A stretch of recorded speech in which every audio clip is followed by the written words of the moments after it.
Hi friends, good morning. मैं आप सबके लिए नेक्स्ट वीडियो, कल जो हम लोग पढ़े थे भाषा तक, आज हम लोग भाषा से पुनः आगे आएंगे। ठीक है, कुछ ऐसी भी चीज़ है जो हम लोग जानेंगे, तो चलिए कुछ हम लोग जानते हैं। तो चलिए फ्रेंड्स, हम कल बोली तक पढ़ लिए थे, यानी बोली क्या है। तो हम लोग पढ़ लिए थे घरेलू बोलचाल की भाषा को बोली कहते हैं। तो हमें पढ़ना था कि व्याकरण की कितने प्रकार होते हैं। ठीक है, तो आज हम लोग चलेंगे व्याकरण के प्रकार के पास। तो हम लोग एक चीज़ को देखेंगे कि व्याकरण के मुख्य कितने अंग होते हैं। 4 अंग होते हैं। व्याकरण के देखा जाए तो मुख्य 4 अंग होते हैं। ठीक है, व्याकरण के मुख्य कितने अंग होते हैं। 4 अंग होते हैं। कौन कौन होता है। वर्ण विचार, वाक्य विचार, शब्द विचार और चिन्ह विचार। ठीक है, चलते हैं आगे। नेक्स्ट, वर्ण। पहला है वर्ण विचार। पहले हम जानेंगे वर्ण विचार क्या है। चलिए एक चीज़ को जानते हैं। वर्ण का एक और रूप होता है जिसे हम कहते हैं अक्षर। क्या कहते हैं। अक्षर। वर्ण को हम अक्षर भी कहते हैं। तो देखिएगा, वर्ण अक्षर में अ है और क्षर है, दो मिला हुआ है, दोनों को संदेश। तो अ का अर्थ होता है नहीं।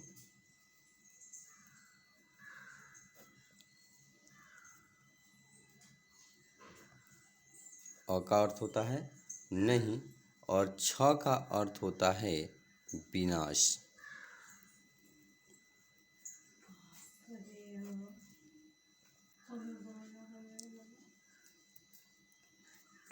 सामान्य रूप से कहा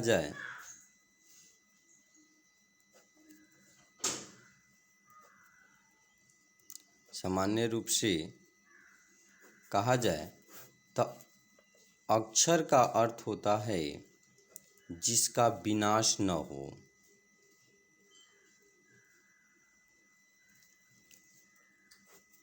जिसका विनाश न हो उसे हम क्या कहते हैं। अक्षर कहते हैं या वर्ण कहते हैं।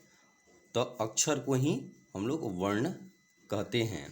तो याद रखेंगे हम लोग कि अ का अर्थ होता है नहीं और क्षर का अर्थ होता है विनाश, यानी अक्षर का विनाश नहीं होता है। ठीक है, नेक्स्ट देखेंगे। वर्ण। वर्ण हम किसे कहते हैं। वर्ण उस मूल ध्वनि को कहते हैं जिसके खंड या टुकड़े नहीं हो सकते हैं, यानी हम उसे 2 भागों में नहीं बांट सकते हैं, उसे हम क्या कहते हैं। वर्ण कहते हैं। जैसे में देखिएगा, यहाँ पे लिखा हुआ है कुछ अ, आ, ई, क, च, र। पूरा नहीं पढ़िएगा इसे। ठीक है, तो कुछ वर्ण दिया हुआ है और इस वर्ण को हम खंड या टुकड़ा नहीं कर सकते हैं। ठीक है, जैसे आ को आप तोड़ नहीं सकते हैं। अब कितने लोग सोचते हैं आ को हम तोड़ देंगे, कैसे तोड़ देंगे। तो अ जोड़ अ, तो देखिए 2 वर्ण मिलकर बन गया, ऐसे नहीं होता है। ठीक है, वैसा वर्ण हो जिसमें 2 अलग अलग वर्ण निकले, ठीक है, उसे हम लोग तोड़ना कहते हैं। ठीक है, तो इसमें से कोई भी वर्ण तोड़ा नहीं जा सकता है। चलिए, वर्ण कितने प्रकार के होते हैं। तो हम सभी जानते हैं वर्ण सामान्यतः 2 प्रकार के होते हैं, एक स्वर वर्ण और एक व्यंजन वर्ण। एक स्वर वर्ण और एक व्यंजन वर्ण होता है। ठीक है, स्वर वर्ण, यहाँ देखेंगे स्वर वर्ण। स्वर वर्ण किसे कहते हैं, इसका परिभाषा आप लोगों को बहुत पहले से भी पता होगा। चलिए उसको मैं दोहरा लेता हूँ। स्वर उन वर्णों को कहते हैं जिनका उच्चारण स्वतः होता है। स्वर उन वर्णों को कहते हैं जिनका उच्चारण स्वतः होता है। स्वर उन वर्णों को कहते हैं जिनका उच्चारण स्वतः होता है। स्वर वर्णों को कहते हैं जिनका उच्चारण क्या होता है स्व होता है। जैसे अ आ ई उ री ए ऐ ओ औ। ठीक है, इसकी संख्या कितनी होती है 11 होती है। इसकी संख्या कितनी होती है 11। तो स्वर वर्णों की संख्या जो होती है कितनी होती है 11 होती है। ठीक है, अब इसमें आपको ये अन और अ कहा गया, तो याद रखिएगा अ, अन और अ, ये जो दोनों हैं ये न स्वर में आता है और न व्यंजन में आता है। अब देखिएगा ये अयोग्य होता है। क्या होता है अयोग्य। अन तो इसमें न आ रहा है, अह इसमें ह आ रहा है, इसमें जब इसका उच्चारण होता है तो इसमें व्यंजन का साथ आता है, तो ये अयोग्य होता है। इसके बारे में ध्यान आप नहीं दीजिएगा, ये अयोग्य होता है। क्या होता है अयोग्य होता है। वीडियो को खूब ध्यान से और पूरा वीडियो देखेंगे तभी समझ में आएगा। तो स्वर वर्णों की संख्या कितना हो गया 11। तो यहाँ लिख दिया गया स्वर वर्णों की संख्या 11 होती है। स्वर वर्णों की संख्या कितनी होती है 11 होती है। आप लिख सकते हैं, नोटबुक इसका बना सकते हैं। चलिए, स्वर वर्ण 3 प्रकार के होते हैं। क्वेश्चन पूछा जा सकता है कि स्वर वर्ण कितने प्रकार के होते हैं। चलिए, ह्रस्व स्वर पहला होता है ह्रस्व, वह स्वर वर्ण जिसके उच्चारण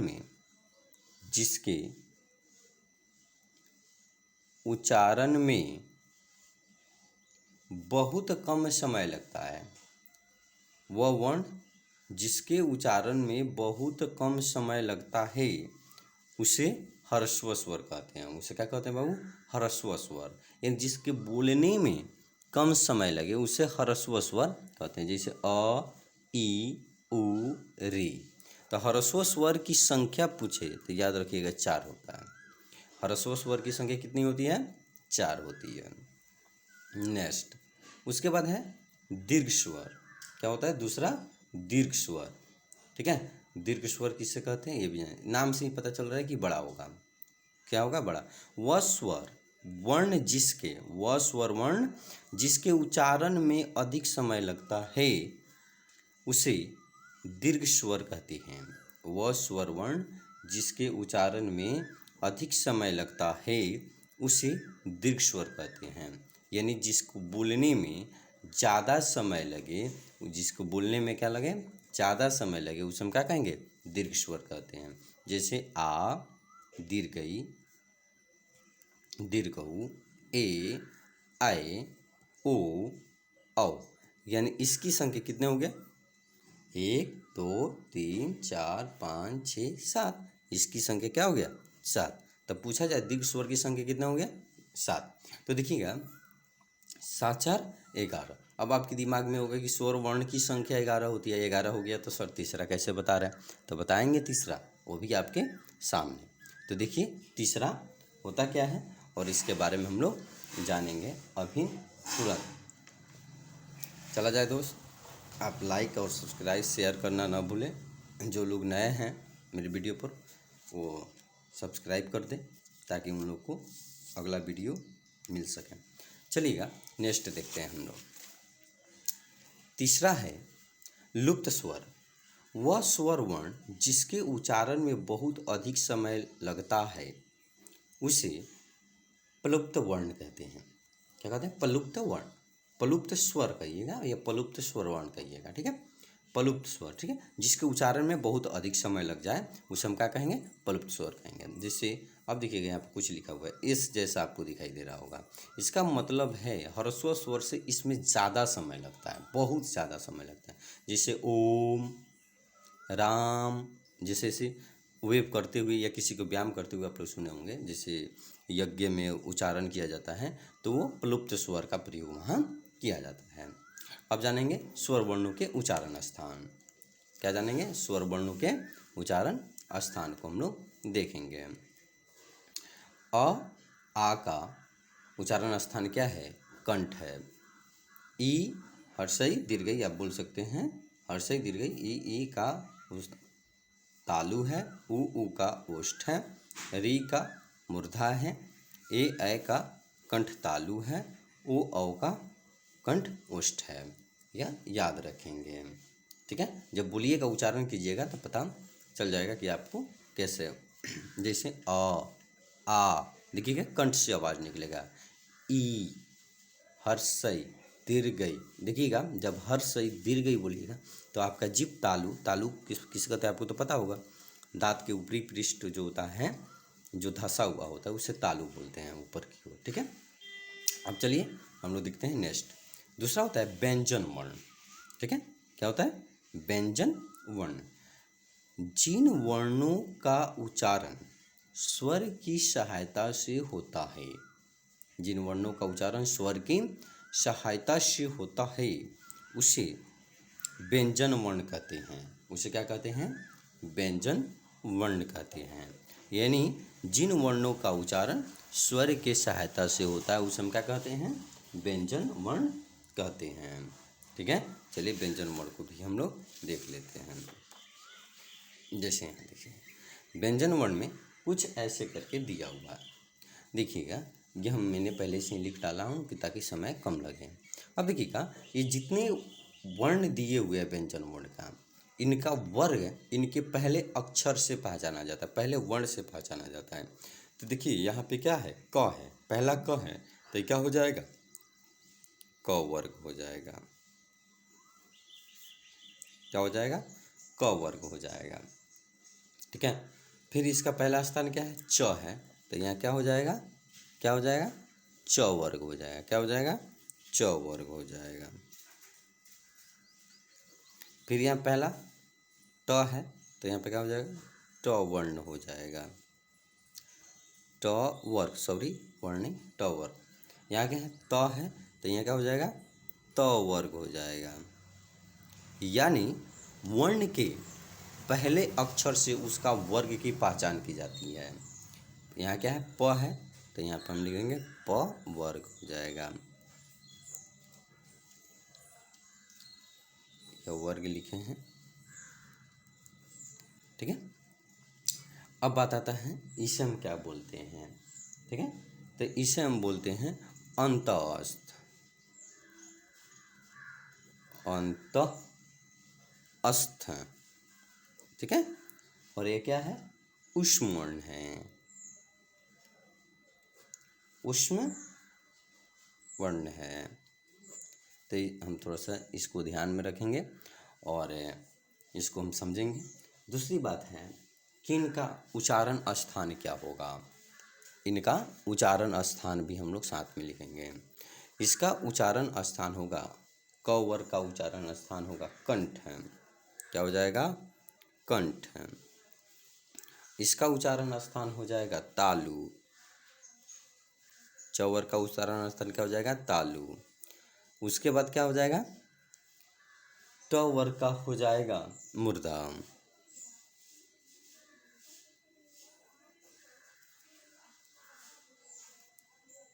त वर्ग का हो जाएगा दंत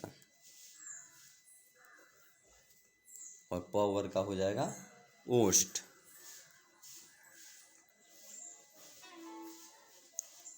प वर्ग का क्या हो जाएगा? ओष्ठ। ठीक है, आप लोग अगर लिखना चाहते हैं तो इसे नोटबुक बना सकते हैं। ठीक है, तो ये चीज़ होता है और इनके उच्चारण स्थान भी साथ ही साथ हम लोग याद रखेंगे। ठीक है, अब हम लोग इसके आगे भी हम लोग जानेंगे। ठीक है, इसी में आता है, चलिए नेक्स्ट हम लोग देखते हैं संयुक्त वर्ण। संयुक्त वर्ण, तो संयुक्त वर्ण क्या होता है उसको देख लेंगे। छ, त्र,